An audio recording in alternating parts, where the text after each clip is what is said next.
So it was around 2003 that they decided we're not wearing the stupid suits anymore. We're just going to be a band. So I picked the song "Trapped in the Wake of a Dream," which is amazing of this album. I think this is their best record. This is a little bit more mature than LD50. It's not quite as... Unfortunately, they came out at a time where new metal was big, and they kind of got lumped into that a little bit, even though, like you said, it's real fucking tech. It's proggy as fuck. They're very experimental. They have so much going on in the music. And it's also... It's catchy, but it doesn't rely too much on, like, the melody of a catchy song to sell itself. It sells itself on the fact that, like, it's kind of brutal metal, but it's tech, as you said, as fuck. This album, when I bought this, I bought it on CD the week it came out, and it came with a DVD of the making of the album. You bought this on CD? Originally when it came out. I have this on CD, the original CD, and this is the tour I saw them on. Yeah. The CD I bought... I think I bought it on like CDWow.ie, if you remember that. Remember that? Yeah, I do. They're still going. Are they still going? No, they're WoW CD now, I think. They were cheap as fuck anyway. When they first started, it was a great place to buy CDs. They did the Tool album for 35 sterling, and I used to tell everyone, don't do it. They're not going to sell that for that. Have it. But they did. They shipped it out at that. Yeah. So less than I got it for. So yeah, sickened. All your mates are sickened to listen to you. Yeah. Don't listen to Helm anymore. Never listen to me, except the podcast. Patreon. Yeah, exactly. Patreon. So... I bought it the week it came out, and I don't know whether it was the regular one or the deluxe one. It was like the cardboard. But there was a slipcase on it, wasn't there? Yeah, there was on the top of the cardboard folder. And in the back of it, there's a DVD, and they had obviously a shitty camcorder walking around the studio, and they recorded the lads. Everyone had a shitty camcorder. Yeah, exactly, back then. But the album is fantastic. They broke up in 2010. They kind of badly. They kind of just disintegrated. They felt shy, and that's where. The singer Chad had a record label called Bully Goat Records, and he decided to start a super group that really wasn't that super. Well, it was, I'll tell you, so it was Vinnie Paul, everyone else, but there was this fucking guitar player from a band called Nothing Face who was from Maryland. Yeah. Oh, I know Nothing Face, My brother used to live there, and he was in a band called Grievance at the time, and he used to play with Nothing Face and Clutch and all that shit from that era, and I was just like... Whatever. When I saw that word supergroup, it's very... It's not. It's a stretch. And Vinnie Paul wasn't even their first drummer. He was the second or third drummer they had in that group. Like, he's the one... When Vinnie Paul came into the group, people were like, oh, supergroup now. Yeah. You know what I mean? But before and after that, it's whatever. Like, everybody else in the band is just a fucking mook, realistically. Yeah. And even, to be fair, saying that, like, the singer from Mudvayne, who weren't that big in any way...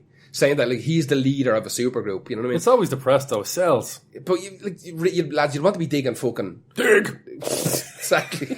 But Every day! You'd want to be digging some fucking, like, maniac fucking big names up for it to be called a supergroup. Had they not broken up, though, I reckon they would have been absolutely fucking massive. Yeah. I think they were about 2 albums away from climax, from just absolutely... self-actualizing. Yeah, but they were... Yeah, no, I know what you mean. Or getting to the stage where you have that fan base that are going to buy everything that you do. Sepultura did, in my opinion, it was a rise. Or some people will argue that it was Roots, but for me, it was just fucking a rise. It was just unreal. And then there was... Every band has that album where it just the peaks. pinnacle. Yeah. It fucking is untouchable. Yeah, for me, it's KSID, and everything after that, just fucking it bin. With that, but I reckon they were on that trajectory. Yeah. If they had kept going, the way everything was moving around that time as well with new metal was changing a lot. It was becoming a very, almost like a fast moving consumer product where it was just, there were so many bands just happening. It was a great time. Like Korn held on, Deftones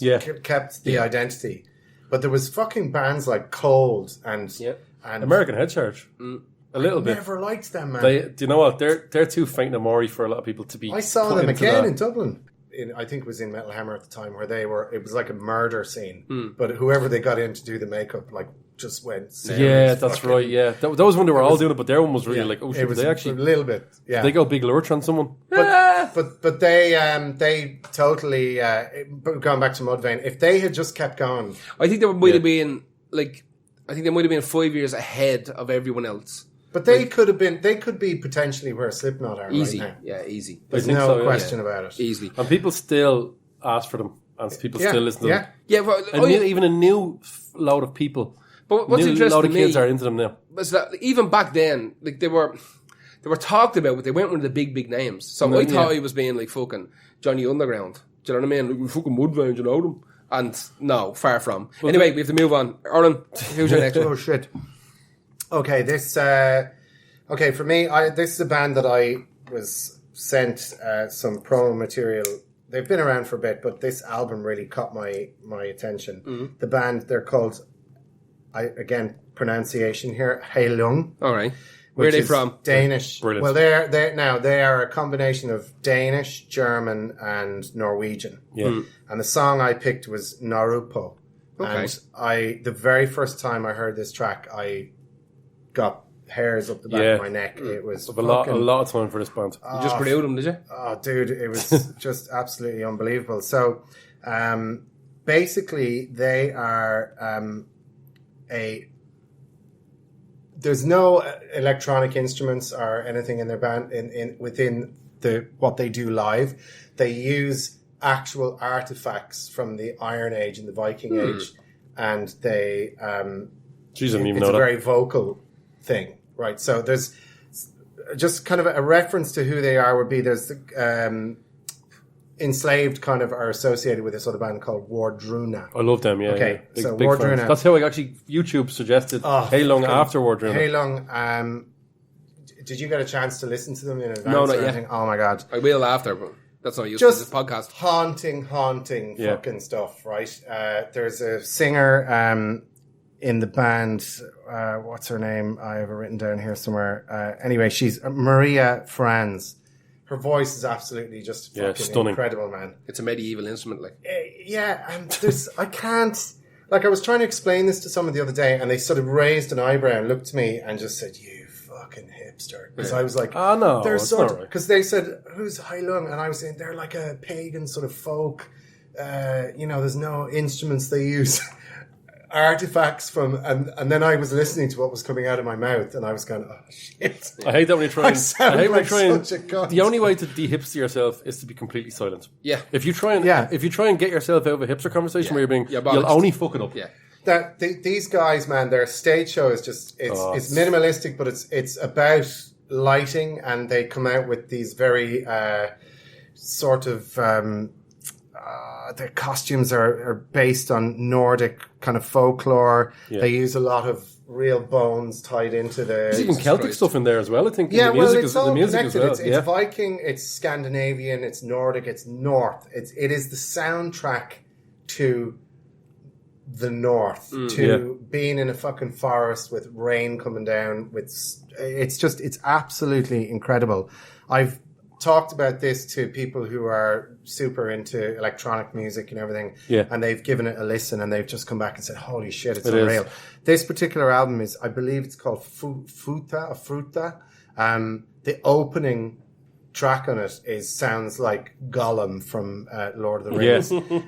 There's no music. It's just this very kind of acidy, spitting tongue Danish or this some Scandinavian accent, but they are fucking unreal. Visually, I've only seen stuff online.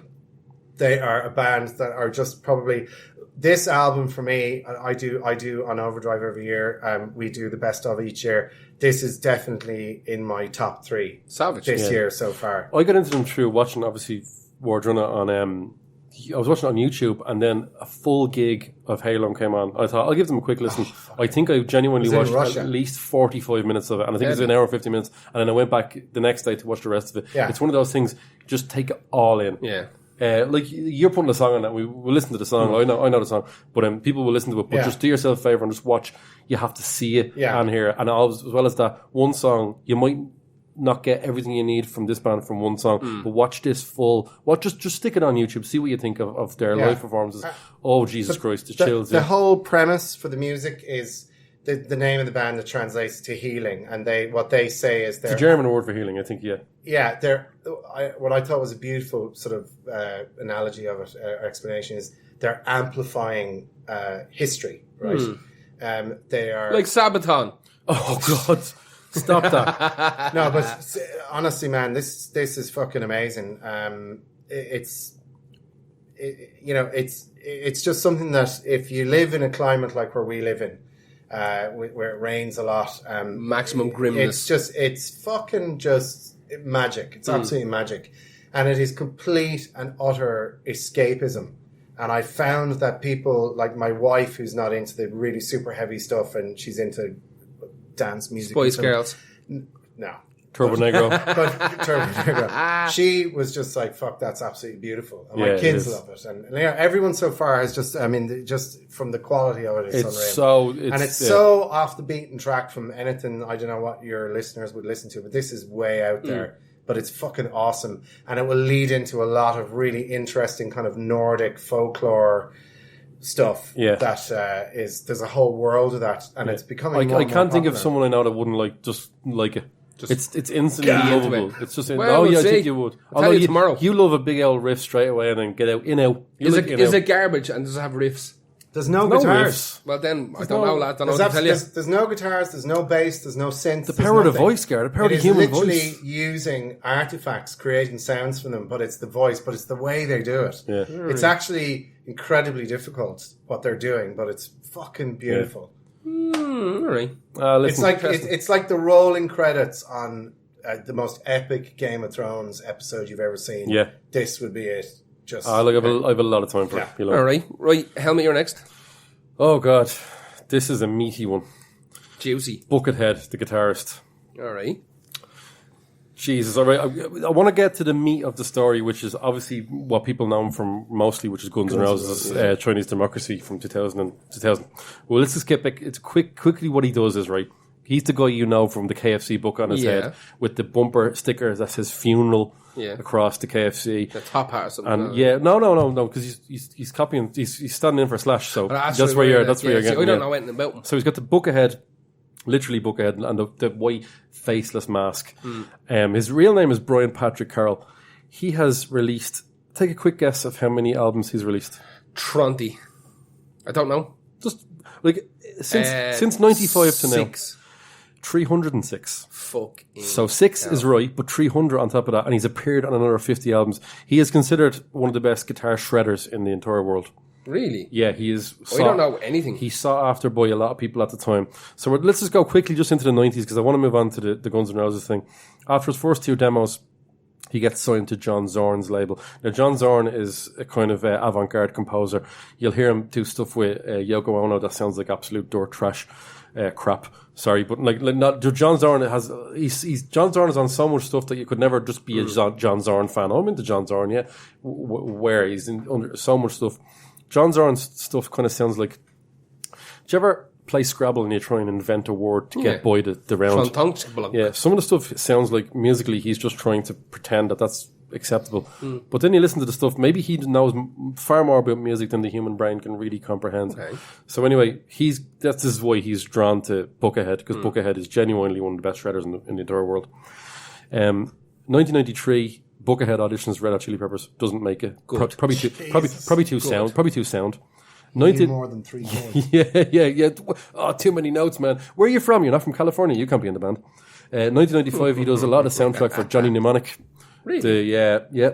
He does the. I actually know fuck all about this guy. So. You're gonna love it. If everyone knows, just you might have missed it. Brian Patrick Carroll is his name. Was he in Chic at all? No, it's only Noel Rodgers and a load of nukes. References at all. Yeah, because that focus on everything. He was on the Johnny Mnemonic, like I said, but he's on the Mortal Kombat. He did the Goro sound, the Goro team. Really? For the Mortal Kombat in 1995. He is absolutely fascinated with chickens. What? Why though? Because he's mental.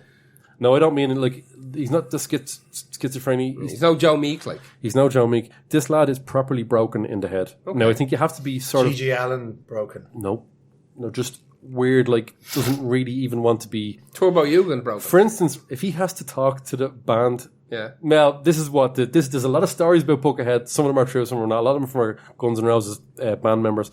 He can only do interviews with a puppet.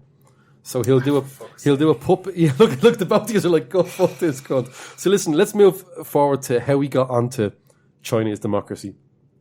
In the late 90s, Josh Freese, Guns N' Roses and the Vandals, he knew him for years because he was friends with Primus's manager, and he was Primus's manager knew him. I think he might have done a little bit of work or tried out for Primus at one stage. Robin Fink left Guns N' Roses just before Chinese Democracy. They were starting on it.